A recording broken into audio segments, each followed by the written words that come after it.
Je m'appelle Fabien Manuel et je suis directeur de création pour la Compagnie des Alpes.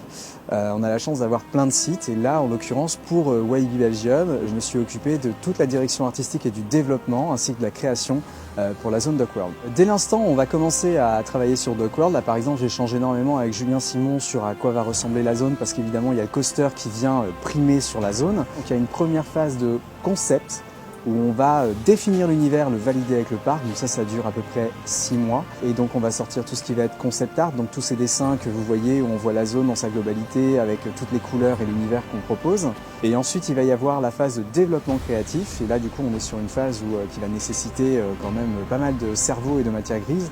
Je m'entoure de compétences autour de moi, des designers, des light designers.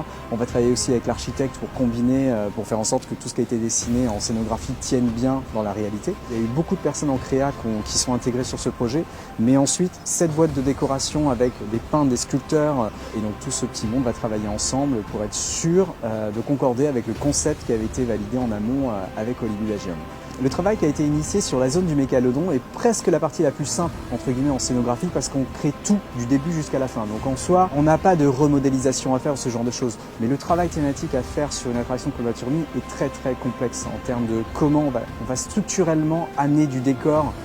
Faut imaginer qu'on a du béton sculpté sur la grande façade de la Turbine. C'est des tonnes de béton qui vont se retrouver sur la façade. Une porte gigantesque en bois qui revient par-dessus. Pour moi, un des plus gros challenges qui a été fait en déco reste la rethématisation de la turbine sur la façade extérieure.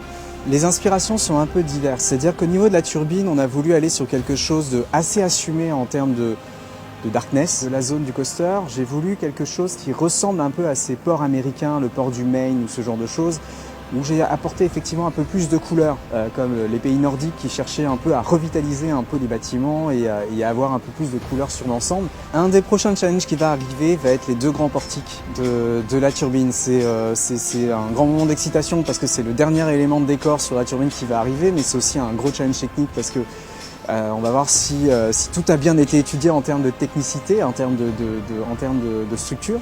Et après, c'est pas un challenge, mais c'est un moment de satisfaction. C'est quand le lac va se remplir avec son bon niveau d'eau et que du coup le décor va enfin prendre son envol.